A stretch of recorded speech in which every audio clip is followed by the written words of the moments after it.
Assalamualaikum warahmatullahi wabarakatuh. Hello, my student. Welcome to our class Curriculum and Material Development. Today we come to the new topic after mid-test that is about syllabus. Okay, listen to my explanation carefully, and because at the end of the presentation, I will give you a task and focus to my explanation because um, this material is really important for you when you come to micro teaching and also practice teaching PL ya. Oke, Miss beritahu dulu bahwa untuk materi hari ini Miss lebih banyak slide-nya berbahasa Indonesia saja karena ini memang kita mau mendiskusikan komponen dari silabus dalam konteks di negara kita. Jadi akan lebih baik penjelasan dan slide-nya berbahasa Indonesia jadi lebih memudahkan Anda untuk memahami. Oke, mari kita lihat satu persatu. Kita mulai dari CPMK, mampu merancang dan menyusun silabus yang sesuai dengan konteks pembelajaran bahasa Inggris di sekolah menengah Indonesia. Jadi, focus of our discussion today is about how to create syllabus for senior high school student in Indonesia. There are two subtopics here. The first one is syllabus. We talk about definition, the function and elements, and then creating or designing syllabus for Indonesian context. Okay, let's see one by one. We start firstly from syllabus, that is about definition. Silabus dapat diartikan sebagai penjabaran kompetensi inti dan kompetensi dasar ke dalam materi pokok pembelajaran, kegiatan pembelajaran, dan indikator pencapaian kompetensi untuk penilaian. Jadi silabus itu turunan dari KI dan KD. Nanti akan Miss jelaskan KI dan KD itu apa. KI itu in English-nya core competence, and KD itu basic competence. Nah, jadi nanti turunannya dari itu. Dan KIKD itu berada di kurikulum. Jadi kita belajarnya gini, kurikulum, nanti Miss jelaskan, turun ke silabus, turun ke RPP. RPP itulah yang skenario atau lesson plan yang dipakai guru di dalam kelas. Nah, sekarang silabusnya dulu kita bahas ya. Definisi lain adalah silabus berisikan komponen pokok yang dapat menjawab pertanyaan berikut. Kompetensi apa saja yang harus dicapai, materi pokok pembelajaran, kegiatan pembelajaran, indikator, kemudian penilaian, atau disebut bagaimana cara mengetahui ketercapaian, itu disebut dengan definisi penilaian, kemudian waktu yang digunakan untuk menyampaikan atau mengajarkan materi tersebut, kemudian sumber belajar yang digunakan. Nah, kemudian kita masuk kepada fungsi silabus. Silabus dapat dijadikan pedoman dalam penyusunan buku siswa. Jadi nanti silabus itu, kalau guru mau menggunakannya untuk membuat buku pembelajaran, itu bisa dipakai. Sama kayak sekarang dari RPS, namanya Rencana Pembelajaran Semester, itu kita bikin buku ajar. Nah, itu yang saya berikan tiap meeting ke Anda di dalam e-learning. Itu asalnya dari RPS kalau di kampus namanya. Kemudian, silabus menjadi acuan dalam penyusunan RPP. Nah, jadi kalau bikin RPP nanti atau lesson plan turunnya dari silabus. Kemudian hasil pengembangan silabus merupakan aktualisasi kurikulum. Jadi wujud pengembangan kurikulum itu berasal dari adanya silabus. Nah, oke, kita lanjut komponen silabus. Komponen silabus pertama ada identitas mata pelajaran, identitas sekolah, kemudian ada kompetensi inti atau core competence yang merupakan gambaran mengenai kompetensi dalam aspek sikap, pengetahuan, dan keterampilan yang harus dipelajari oleh peserta didik. Kemudian, jadi di sini KI itu adalah tingkat kemampuan untuk mencapai standar kompetensi lulusan. Jadi KI itu standar yang dipakai untuk mencapai target yang diinginkan dalam satu satuan tingkat pendidikan dan per bidang studinya. Nah, jadi kalau anak dinyatakan lulus, dia melewati KI yang sudah ditargetkan. KI dalam bidang studi bahasa Inggris dalam kurikulum 13 ini ada 4. KI spiritual, KI sosial, pengetahuan, dan keterampilan. KI spiritual dan sosial itu namanya sebenarnya satu, yaitu KI afektif. Kalau KI pengetahuan itu namanya KI kognitif. Dan KI keterampilan itu namanya KI psikomotor. Kemudian kita lanjutkan KD. Dari KI diturunkan menjadi KD.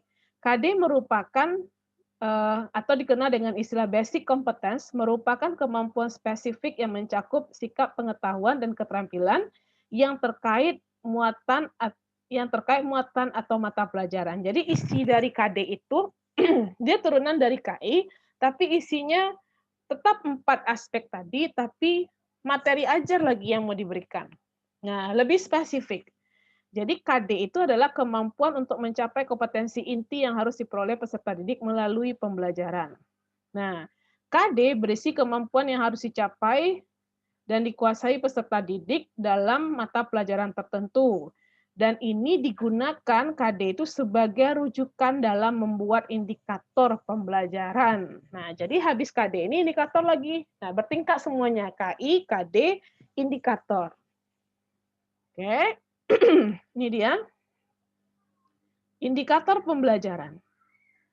Indikator pencapaian kompetensi atau pembelajaran adalah perilaku yang dapat diukur atau diamati untuk menunjukkan ketercapaian kompetensi dasar tertentu yang menjadi acuan penilaian mata pelajaran. Jadi, saya ulang di sini indikator ini, kalau Anda ingat materi kita sebelumnya namanya objektif. Nah, KD dan indikator ini sama dengan istilah goals dan objektif. Sementara KI itu adalah aims-nya. Nah, kita lanjut. Ciri-ciri indikator itu adalah dia bisa diamati dan bisa dinilai. Dan dia diturunkan dari KD tadi. Nah, makanya untuk menilainya ada kata operasional yang harus kita pakai. Beberapa contoh kata operasional seperti mengidentifikasi, menghitung, membedakan, menceritakan, menyimpulkan, mendemonstrasikan. Ada banyak lain, nanti saya sampaikan. Oke. Dan di sini catatannya, guru dapat mengembangkan setiap KD menjadi 2 atau lebih indikator tergantung materi yang atau keluasan materi yang diberikan pada KD tersebut. Jadi tidak harus 1 KD-nya, indikatornya. Lanjut, komponen berikutnya adalah materi pokok. Materi memuat fakta, konsep, prinsip, dan prosedur. Kemudian proses pembelajaran adalah kegiatan pembelajaran yang dilakukan oleh pendidik dan peserta didik. Oke, pembelajaran pada K13 itu mencakup 5 langkah. Observing mengamati, questioning bertanya, kemudian experimenting menguji coba, associating melakukan mengkaji, menganalisa, kemudian communicating menyampaikan dan atau menyimpulkan. Kemudian komponen berikutnya adalah penilaian, yaitu bagaimana kita mengukur keberhasilan pembelajaran dari indikator yang diturunkan tadi. Alokasi waktu adalah jumlah jam pelajaran dalam struktur kurikulum untuk 1 semester atau 1 tahun dan 1 tatap muka. Sumber belajar adalah buku, media cetak, dan elektronik yang digunakan sebagai sumber belajar. Kita lanjut. Sekarang kita belajar mengenai bagaimana mendesain silabus pada konteks Indonesia. Pertama, cek KI dan KD. Nanti akan saya berikan contohnya. Kemudian, identifikasi materi pokok. Di KI dan KD itu, terutama pada KD, ada materi pokok namanya, materi ajarnya. Nah, ada beberapa hal yang perlu diperhatikan dalam mengembangkan materi ajar. Pertama, potensi peserta didik, kemudian relevansi dengan karakteristik daerah, tingkat perkembangan fisik, intelektual, emosional, sosial, dan spiritual, kebermanfaatan bagi peserta didik, struktur keilmuan, aktualisasi kedalaman dan keluasan materi, relevansi dengan kebutuhan peserta didik dan tuntutan lingkungan, dan alokasi waktu. Jadi, kalau mau mengembangkan materi pembelajaran, ketika memilih materi ajar, pikirkan anak-anak sanggup atau tidak. Oke, mulailah dari materi yang sederhana, itu potensi peserta didik. Kemudian relevansi, sesuaikan dengan kriteria atau karakteristik daerah. Nah, apa maksudnya? Misalnya, anak-anak mau mengajarkan deskriptif teks mengenai tempat wisata. Kan pemerintah kasihnya di kurikulum misalnya deskriptif, temanya tempat wisata. Tempat wisata yang diajarkan itu sesuaikanlah dengan karakteristik daerah Anda. Apa yang ada di daerah kita. Jangan diambil daerah orang dulu, baru daerah kita diterangkan. Jangan. Karena kalau daerah kita yang kita terangkan dulu akan memudahkan anak kita mencerna materi itu dengan cepat. Nah, Misalnya, kalau kita mau tempat wisata, kita ambillah di sini ada Malin Kundang, oke, ada, pantai air manis. Nah, kita ambil tuh sebagai contoh, Pantai Padang. Nah, jangan mengambil dulu, misalnya pantai yang ada di Jawa, itu tidak akan mereka bisa bayangkan karena mereka nggak di situ. Nah, itu artinya relevansinya kurang, oke. Kemudian kebermanfaatan. Nah, terkait dia dengan bermanfaat, kalau dia tidak relevan berarti manfaatnya juga kurang. Dan struktur keilmuannya, ilmunya, jadi pelajari apa yang cocok dari materi deskriptif contohnya, ilmunya yang mau diterangkan itu apa. Kemudian kedalaman materi, kecocokan dengan ke lingkungan anak, dan waktu yang dibutuhkan. Kemudian aspek lain yang perlu dipertimbangkan kalau menyajikan materi adalah validitas, oke, materinya betul-betul benar, kemudian signifikan, penting nggak, utility, bermanfaat, learnability, perlu nggak dipelajari, interest, menarik nggak buat anak. Nah, jadi itu perhatikan betul. Kalau misalnya anak misalnya gini, anak Anda dapat materi atau kurikulumnya berisi mengenai mengajarkan surat. Nah, surat yang perlu Anda ingat adalah misalnya kalau tidak dibatasi surat apa, Anda ingat kalau Anda ngajarnya di tingkat SMP, tentu kita tidak bisa mengajarkan surat lamaran pekerjaan. Karena di usia mereka surat lamaran pekerjaan belum diperlukan. Nah, akan lebih tepat jika kita memilih materinya adalah surat pribadi. Nah, seperti itu. Baik, kita lanjutkan. Jadi itu yang harus dipertimbangkan ketika memilih materi ajar. Nah, yang berikutnya adalah mengembangkan kegiatan pembelajaran. Kegiatan pembelajaran ini yang perlu diperhatikan adalah kegiatan pembelajaran disusun untuk memberikan bantuan kepada pendidik agar dapat melaksanakan proses pembelajaran secara profesional. Kemudian dia ada rangkaian kegiatan, kemudian ada urutan kegiatan, kemudian ada rumusan pernyataan dalam kegiatan pembelajaran minimal mengandung 2 unsur penciri yang mencerminkan pengelolaan pengamalan belajar siswa, yaitu kegiatan siswa dan materi. Kemudian perumusan indikator. Indikator ini harus dipertimbangkan pertama sesuai dengan tingkatan perkembangan berpikir siswa. Jadi anak usia berapa itu sudah ditentukan level berapa. Nanti saya ajarkan. Kemudian berkaitan dengan standar kompetensi atau kompetensi inti tadi dan kompetensi dasar. Kemudian memperhatikan aspek manfaat dalam kehidupan sehari-hari. Kemudian harus menunjukkan pencapaian hasil belajar. Artinya kognitif, afektif, psikomotornya tergambar dalam indikator tersebut. Memperhatikan sumber belajar, dapat diukur, yang perlu sekali menggunakan kata kerja operasional. Nah, ini contohnya. Ini KI yang ada di kurikulum.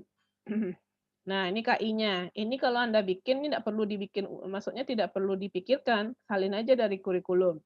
Memahami pengetahuan faktual, konseptual, dan prosedural. 3 pengetahuan ini harus dikuasai oleh anak. Apa itu faktual? Faktual itu terkait dengan pengetahuan terkait bidang istilah. Yang kalau kita bahasa Inggris itu vocab. Kemudian konseptual terkait dengan teori. Kalau kita teorinya itu tata bahasa, ilmu bahasanya. Prosedural bagaimana teori itu digunakan atau prakteknya. Nah, misalnya kalau dia speaking, materinya bisa dia tahu bagaimana speaking yang baik itu berarti nanti diajarkan bagaimana mengucapkan, bagaimana memahami tata bahasa, oke. Itu yang disebut dengan KI. Dia memuat 3 ini. Turun dia menjadi KD. KD juga disalin dari kurikulum. Memahami tujuan, struktur teks, dan unsur kebahasan.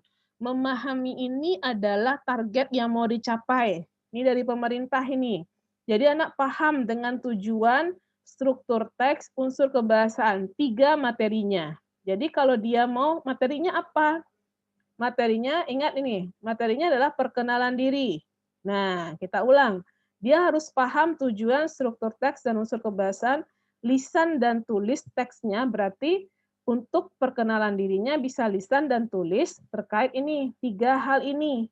Sangat pendek dan sederhana.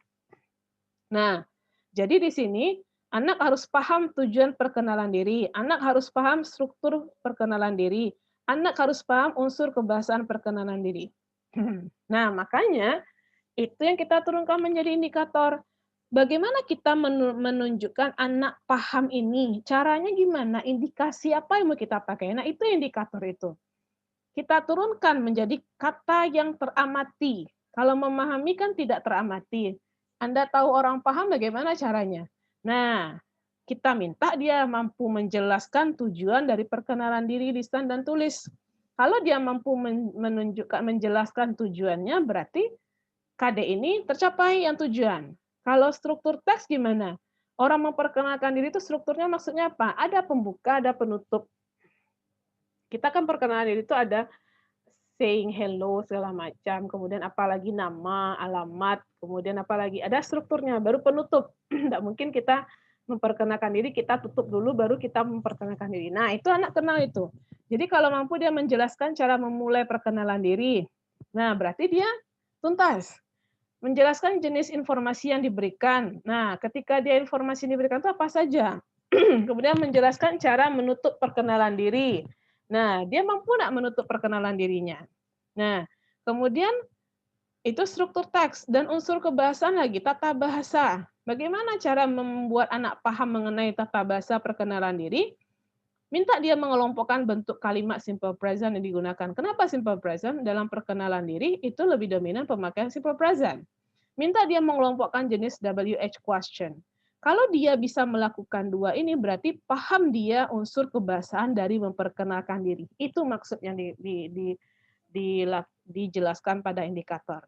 Gimana nanti Miss mengukurnya? Nah, itu yang kita bikin penilaian. Jadi indikator ini bisa jadi alat ukur penilaian. Contoh, menjelaskan tujuan. Anda berikan dia sebuah materi atau tes terkait perkenalan diri. Anda ketikkan karena dia bentuk tulis boleh. Hi, how are you? Hi, I am bla bla bla. My nickname Rika. You can call me bla bla bla. Okay?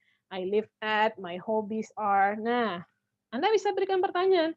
What is the purpose of personal identity? The dialogue about personal identity. Apa tujuannya? Nah, kemudian pertanyaan kedua, how does Rika start to introduce herself? Nah, pertanyaan ketiga, menjelaskan informasi. How many hobbies that of Rika that you found in the text? Pertanyaan keempat, how does she close the conversation? Nah, atau how does she close the dialogue? Kemudian pertanyaan kelima, find simple present tense in the dialogue. Pertanyaan keenam, classify WH question that you found in the text. Nah, jadi semua indikator ini bisa dinilai. Nah, itu yang dimaksud antara KI, KD, indikator, dan penilaian dia sinkron. Ya, jadi rumusan indikator bisa menjadi indikator penilaian. Ini indikator pembelajaran namanya, bisa menjadi indikator penilaian. Okay?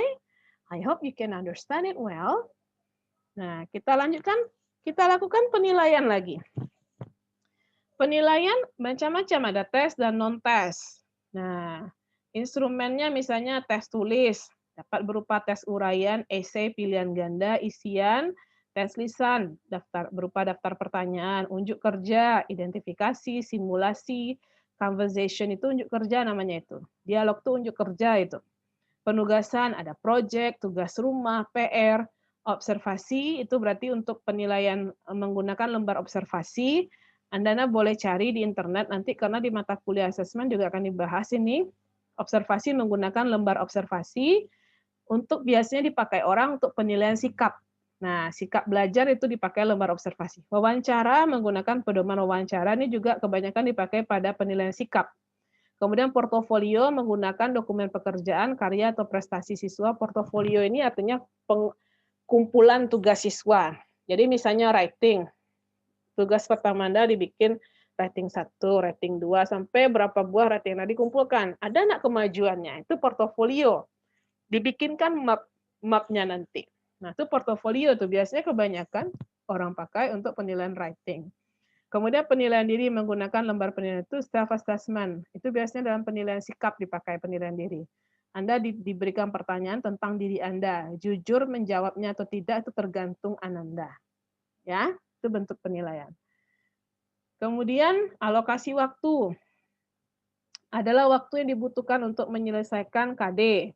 Oke, pertimbangannya adalah kompetensi dasarnya sendiri, keluasan materi, kedalaman, tingkat kesulitan, dan tingkat kepentingan kompetensi dasar. Oke, jadi itu tuh perkiraan baru, perkiraan waktu yang dibutuhkan. Misalnya kalau saya satu SKS itu 50 menit, jadi kalau satu meeting itu 3 kali 50 menit itu estimasinya. Kalau masih dibutuhkan nyambung minggu depan tuh pandai-pandailah guru memanage waktunya. Oke, kemudian sumber belajar. Apa yang Anda pakai untuk menyajikan materi, boleh dari internet, dari buku, dari berbagai sumber apapun, nyatakan di dalam apa tersebut, di dalam silabus. Ya, sekarang saya ajarkan bagaimana cara menyusun silabus tersebut. Pertama kita akan lihat dulu kurikulumnya. Oke. Nah, oke. Nah, ini yang disebut tadi KI dan KD itu. Oke, kompetensi inti dan kompetensi dasar.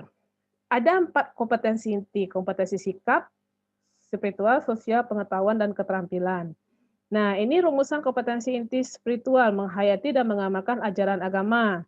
Nah, itu diajarkan kepada siswa bukan secara eksplisit, bukan ngajar apa ya, bagaimana anak bersyukur, tidak, tapi diinternalisasikan. Misalnya, Ananda suruh anak itu berdoa mau belajar atau mengucapkan salam ketika masuk kelas. Nah, kemudian kompetensi sosialnya dari sini nih, menunjukkan perilaku dari tanda kutip ini. Nah, sampai cerminan bangsa dalam pergaulan dunia. Nah, kedua kompetensi tersebut dicapai melalui pembelajaran tidak langsung. Nah, itu makanya dibilang dia implisit. Bagaimana caranya? Keteladanan, pembiasaan, dan budaya sekolah dengan memperhatikan karakteristik mata pelajaran serta kebutuhan dan kondisi. Jadi, kedua kompetensi ini tidak diajarkan tapi diteladani atau diinternalisasikan. Jadi misalnya, sikap sosial ini gimana caranya, Miss? Contohnya di mata kuliah saya suruh Ananda bekerja kelompok bikin video. Di situ kan ada namanya kerjasama, tanggung jawab, disiplin. Nah, kalau di sekolah gimana? Oh, anak suruh kerja kelompok. Dalam kerja kelompok pasti ada penilaian namanya kerjasama, disiplin, tanggung jawab, itu pasti. Nah, jadi nanti anak ketika kerja itulah kita amati dia. Dia mau enggak berbagi dengan temannya? Dia mau enggak mendengarkan pendapat temannya? Nah, nanti bikin lembar observasinya. Atau ketika mau penilaian aspek, spiritual kan ada juga di sekolah selain berdoa, ada kegiatan sholat duha atau sholat zuhur berjamaah. Dia sholat enggak? Kalau dia sholat, kita boleh centang, "Oh, anak ini sholat."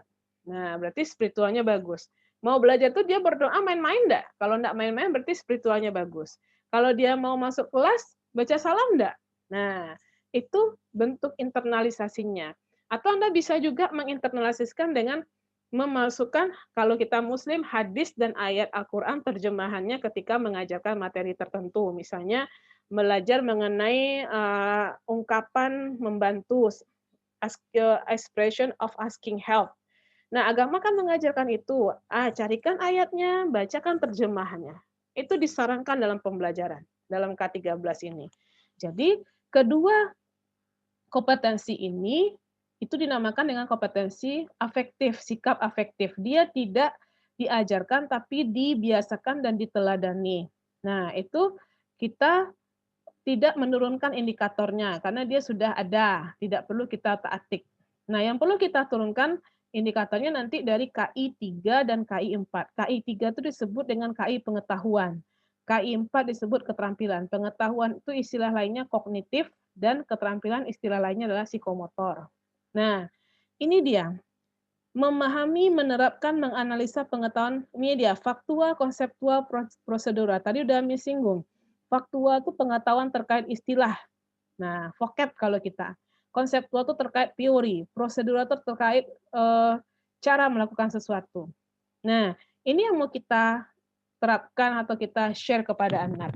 Nah, kemudian kompetensi inti ini akan dipraktekkan dalam kompetensi inti 4, keterampilan. Keterampilan dalam ilmu bahasa, dominannya ada 4, listening, speaking, reading, dan writing.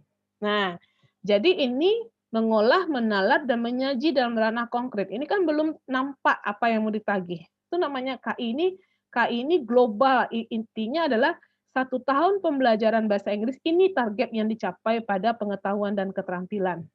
Nah, cara mencapainya diturunkan KI ini jadi KD dulu. Nah, ini dia di bawahnya. Baru dia nampak apa yang mau dilakukan.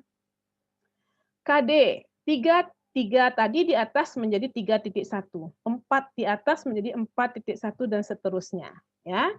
Menerapkan fungsi sosial, struktur teks dan unsur kebahasaan teks, interaksi transaksional lisan dan tulis yang melibatkan tindakan memberi dan meminta informasi terkait jati diri dan hubungan keluarga sesuai dengan konteks penggunaan. Jadi di sini KD-nya menerapkan fungsi sosial. Jadi anak mampu menerapkan fungsi sosial, struktur teks dari materinya jati diri, bentuknya lisan dan tulis. Jadi jati diri ini, personal identity ini anak tahu apa fungsi kita belajar. Apa struktur jati diri? Kalau kita mau mengenalkan diri, apa yang mau kita lakukan? Memulainya dan menutupnya kan? Bagaimana memulainya? Apa yang dilakukan? Memberikan salam, menyapa, menyebutkan nama, kemudian menyebutkan informasi lainnya, alamat, segala macam, kemudian nanti menutup perkenalan diri dengan say something such as, "That's all, thank you very much, assalamualaikum." Nah, anak harus bisa mengetahui struktur itu. Dan unsur kebahasaan, artinya tata bahasa apa yang mau diajarkan. Nah, di dalam kurunnya ada diberikan clue-nya, ada subjektif, objektif, posesif. Unsur bahasa ini bisa Anda analisa sendiri. Kalau namanya perkenalan diri, pasti dia memakai namanya simple present. Nah, ini yang mau kita turunkan, menerapkan fungsi sosial sampai kebahasaan ini dalam bentuk indikator nanti. Karena menerapkan ini, di sini dalam 1 KD baru kita pecah dia supaya nanti jelas target yang mau diajarkan. Nah, setelah KD ini jelas, baru nanti sudah mampu anak paham semua fungsi sosial, struktur teks, dan unsur kebahasaan dari jati diri, dipraktekkanlah dalam KD 4.1. Yaitu yang diminta menyusun teks interaksi transaksional lisan dan tulis terkait jati diri. Kalau menyusun itu larinya adalah ke speaking dan writing. Kalau dia lisan dan tulis, kalau lisan saja itu speaking, tulisnya writing. Nah, tapi kalau menangkap makna itu larinya ke skill listening dan reading.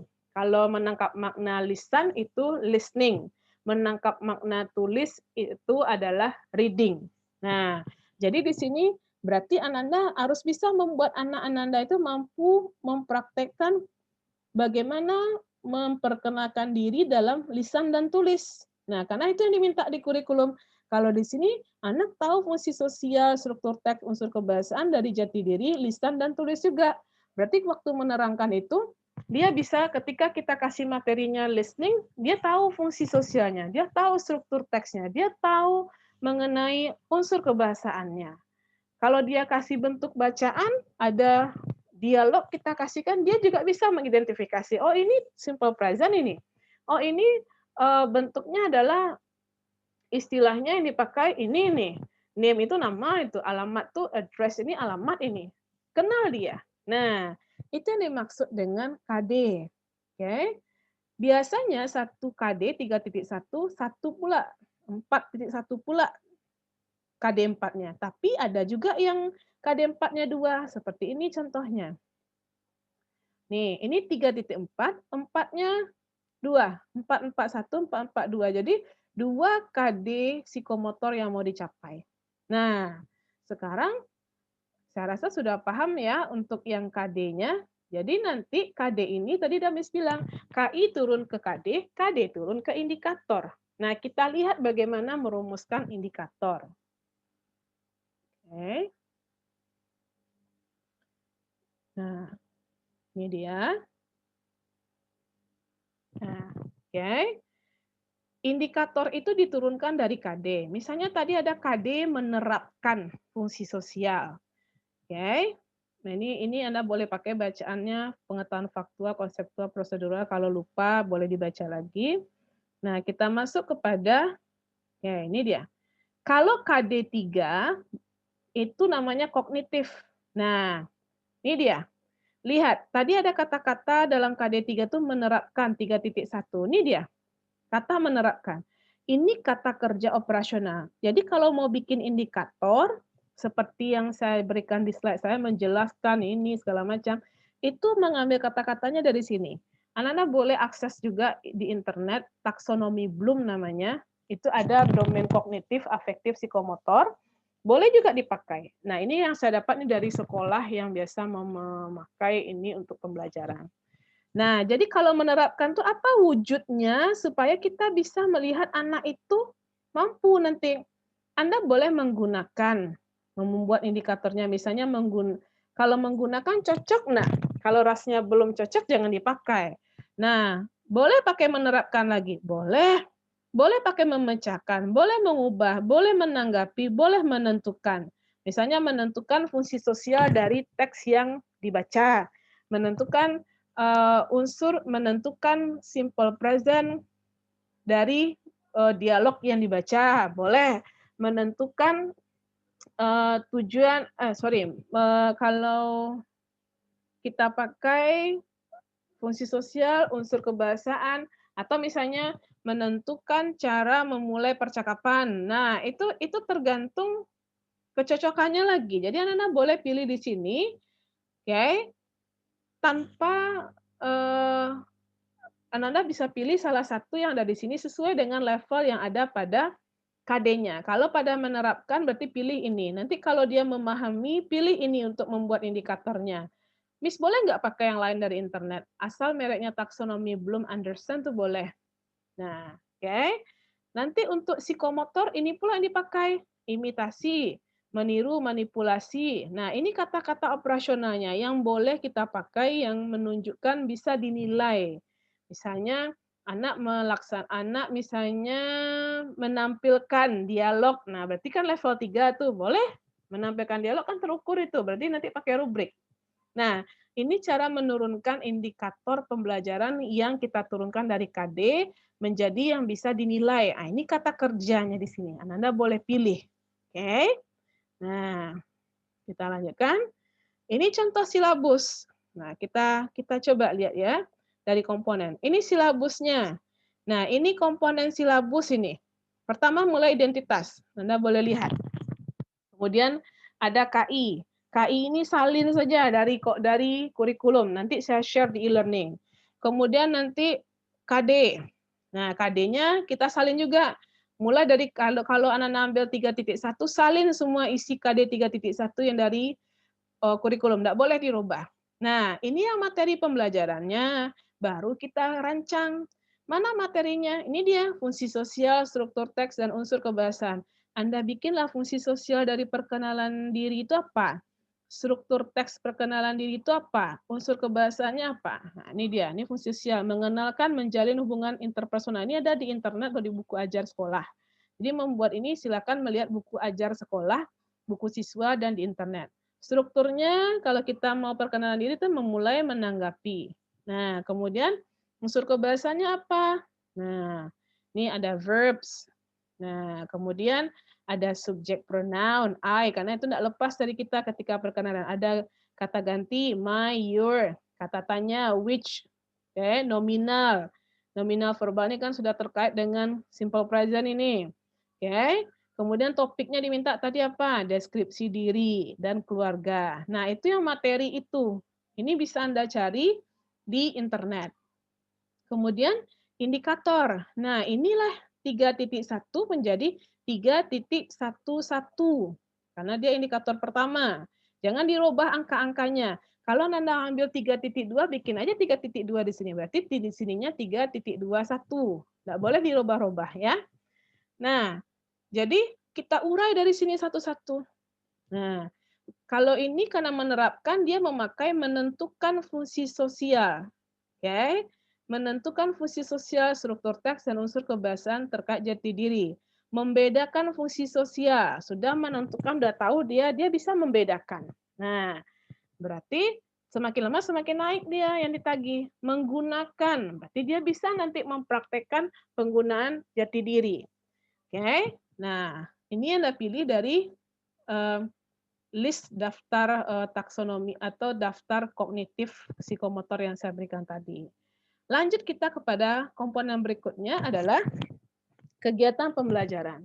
Kegiatan pembelajaran itu ada 5 tadi, ada observing, questioning, experimenting, associating, and communicating.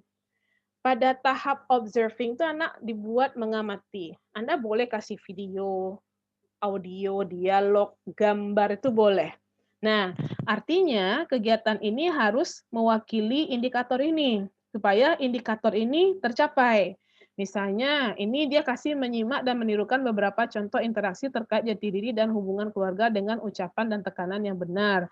Berarti dia memberikan sebuah audio itu, anak disuruh menyimak. Nah, itu namanya proses observing itu. Kemudian mengidentifikasi ungkapan-ungkapan penting dan perbedaan antara beberapa cara yang ada. Jadi misalnya yang kedua, dari yang dia dengar, anak tuh menyimak, kita boleh lanjut, oke, apa yang kalau anak tidak bertanya, kita boleh bertanya kepada anak, "What do you listen in my conversation?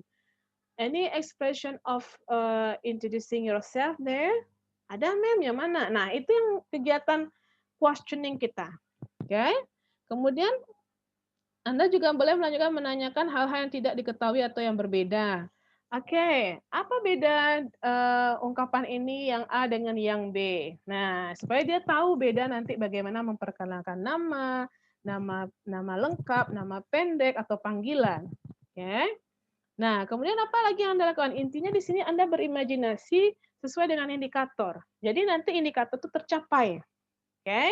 Jadi Anda boleh memulai dengan memberikan video dulu. Oke, lihat video orang berdialog ini ya. Oke, let's look the video about our material today. Nah, do you understand about the video? Oh no, ma'am. Jadi ketika sudah ditayangkan video, Anda melakukan tanya jawab. Any problem? Nah, oke. What about the video? Okay, it's interesting. What is the video about? Tentang apa itu? Oh, dia gini, ma'am. Oke. Nah, kira-kira what is the purpose? Apa tujuan si A itu di video itu? Ngapain dia itu? Ah, itu udah belajar dia fungsi sosial itu. Oke. Tahu dia, oh to introduce herself, ma'am. That's good. Jadi videonya mengenai memperkenalkan diri. Nah, itu materi kita hari ini. Sudah tuntas satu buah bagian dari KD. Masuk kita ke struktur teks lagi dan unsur kebahasaan. Kita boleh tanya kepada anak, "Do you know how to start the conversation?" Nah, oh dia perkenalan pakai greeting dulu, ma'am. Ah, apa contoh greetingnya? Coba kita list. Apa-apa saja. Itu udah masuk dia langkah berikutnya experimenting. Dia bikinkan langkah-langkah bagaimana dia um, memperkenalkan diri dengan menggunakan greeting. Good morning, good afternoon. Nah, udah belajar dia greeting. Oke, okay.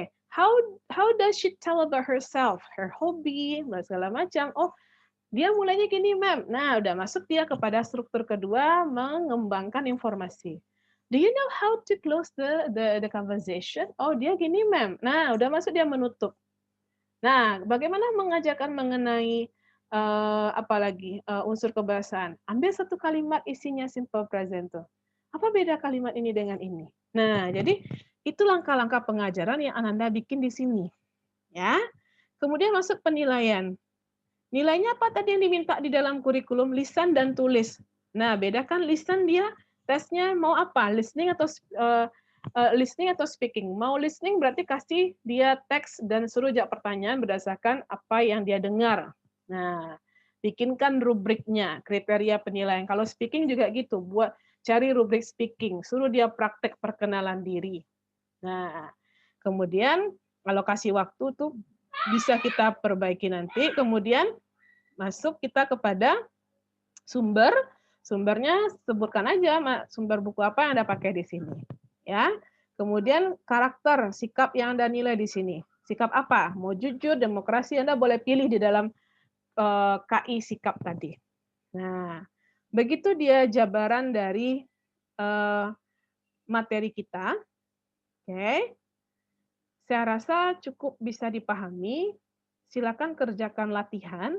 yaitu membuat silabus yang mencerminkan atau merangkum 4 KI tadi, seperti contoh yang saya berikan. Anda boleh pilih KD-nya, KD-nya nggak boleh sama antara satu teman dengan teman yang lain, KI-nya pasti sama, karena empat-empatnya tinggal disalin saja, oke. KD-nya yang nggak boleh sama. Kemudian kerjakan itu dalam kelompok, kemudian presentasikan dan rekam presentasinya itu. Presentasi itu menjelaskan isi silabus Anda. Oke, serahkan pada pertemuan minggu depan. Jadi untuk pertemuan kali ini Anda cukup memahami video yang saya berikan dan silabus yang saya berikan di e-learning, ya. Oke, saya rasa cukup untuk materi kita hari ini. Jika ada pertanyaan boleh diskusi di WA Group. Mohon maaf atas segala kekurangan. Assalamualaikum warahmatullahi wabarakatuh.